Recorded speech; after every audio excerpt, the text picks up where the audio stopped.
Bakit ba? Bakit? Hindi ko alam. Ano ba yun? Ano? Hindi ko kasi naiintindihan. Hindi ko naiintindihan. At saka, ang dami kong ginagawa doon, oh. Nagtatrabaho ako.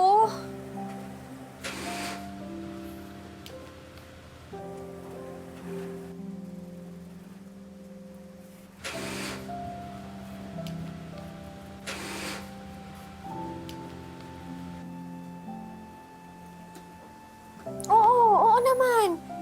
Ikaw, ako,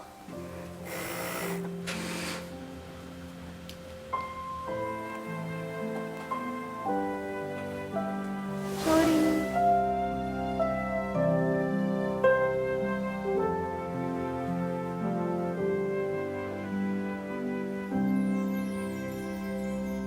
Hindi ka pa nga ako marunong magmustra.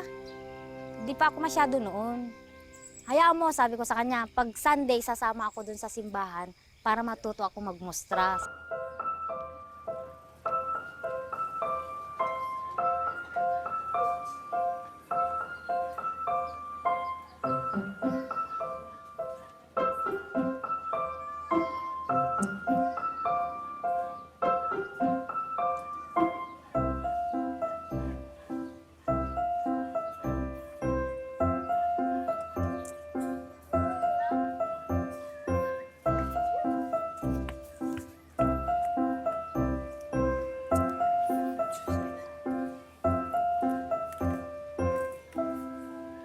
Ano ba? Ano? Ito. Okay.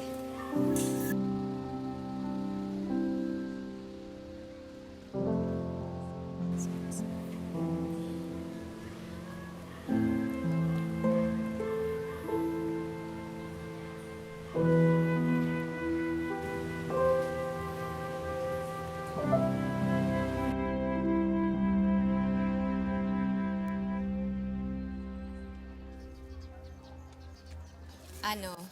Nahihirapan ka na ba kay Joel? Ano ba talagang gagawin ko, Ate Liway? Alam mo yung sinusubukan ko naman siyang intindihin. Pero wala eh, ang hirap. Alam mo yung gustong-gusto kong magkaintindihan kami. Kaya nga ako nag-aral ng sign language, di ba? Pero hirap eh. Saka, alam mo yung minsan nagtatampo pa siya kasi akala niya hindi ko siya pinapakinggan. Alam mo, di ba nung nakipagrelasyon ka kay Joel, alam mo naman kung ano yung mundong pinasok mo? Dapat handa kang tanggapin yun kasi mahal mo yung tao. Mahal ko yung tao at tanggap ko siya. Pero yun nga, nahihirapan talaga ako sa relasyon namin. Kung tutusin, madali pa nga yan eh.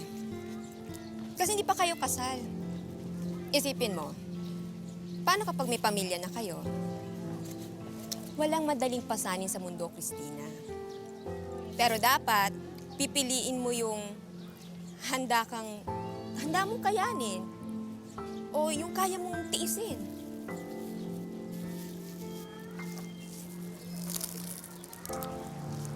Oo nga, no?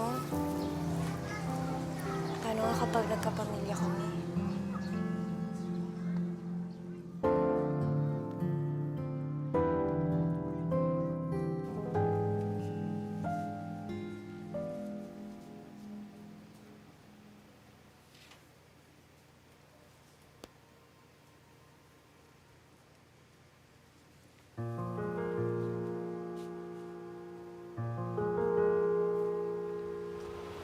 Wala si Christina.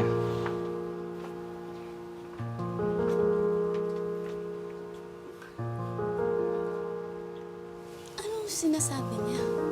Ma'am, nasan po daw si Christina? Umuwi ng probinsya. Hindi ba siya nagpaalam kay Joel? Hindi. Joel, wala si Christina. Umuwi, nasa probinsya.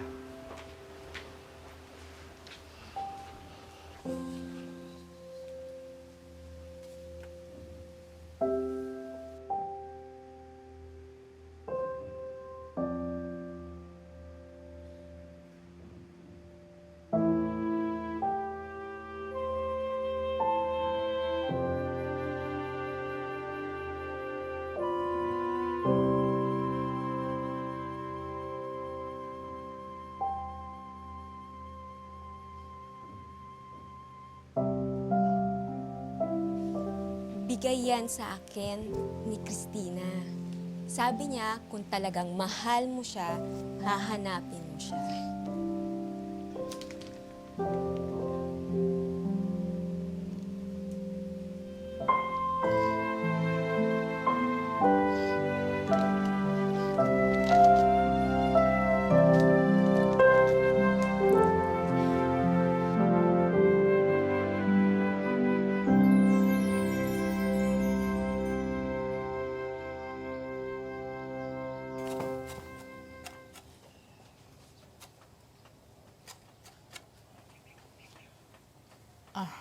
Christina, ang paiso ay may nobyo ka na daw sa Manila na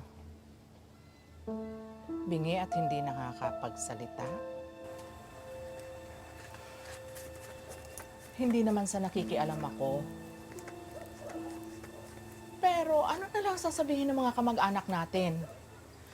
Tsaka, pag-uusapan ka dito sa baryo. Jack, amo, inang. Naguguluhan nga din po ako eh.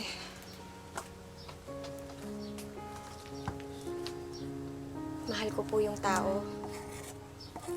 Yung sinasabi po nilang may diferensya. Siya po yung nagpapasaya sa akin at saka tumutulong sa akin. Yung siyak laing, ayoko sanang ganyan ang mapangasawa mo. Kung ako lang naman sana ang masusunod.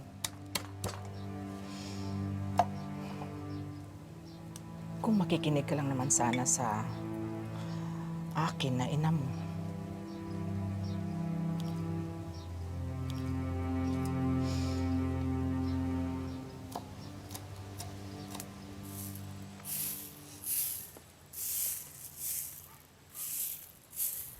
Christina! Nabalitaan ko sa kabilang kanto na nakabalik ka na daw dito eh. Kaya pinatahan ka agad kita. Christina, saglit lang. Baka pwede naman tayo mag-usap kahit saglit to. Tapos na tayo, di ba? Ano pa pag-uusapan natin? Hindi mo ba ako namiss? Hindi mo na ba ako mahal? Kasi ako mahal na mahal pa din kita.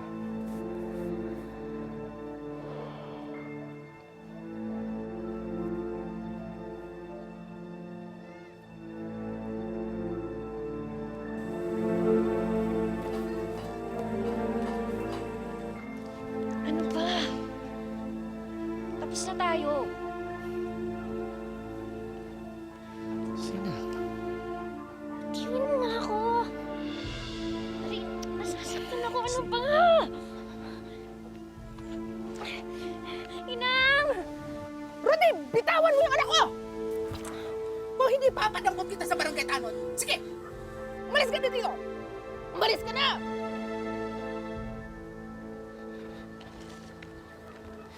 Okay ka lang ba, anak? Ate Liway, Si Joel, kasama ko kanina, pero mukhang di niya nagustuhan yung nakita niya. Sundan mo siya.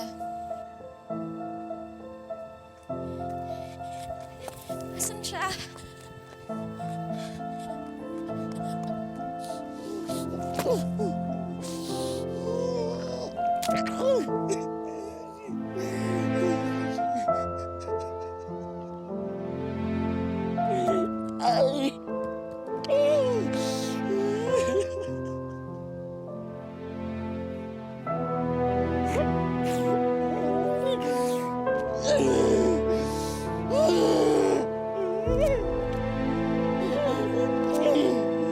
Kailan mo na yan?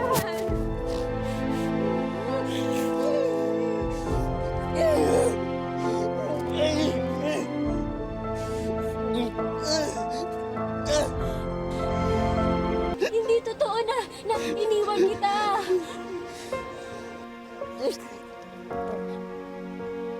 Oo, aaminin ko. Medyo naguluhan ako. Umalis ako pero para mag-isip.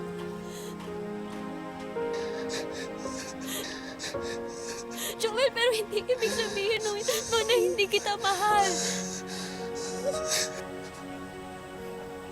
Alam ko hindi ko nasasabi sa'yo at napaparamdam sa'yo dahil hindi tayo magkaintindihan. Pero gusto kong sabihin sa'yo ngayon, mahal! Na mahal! Kita!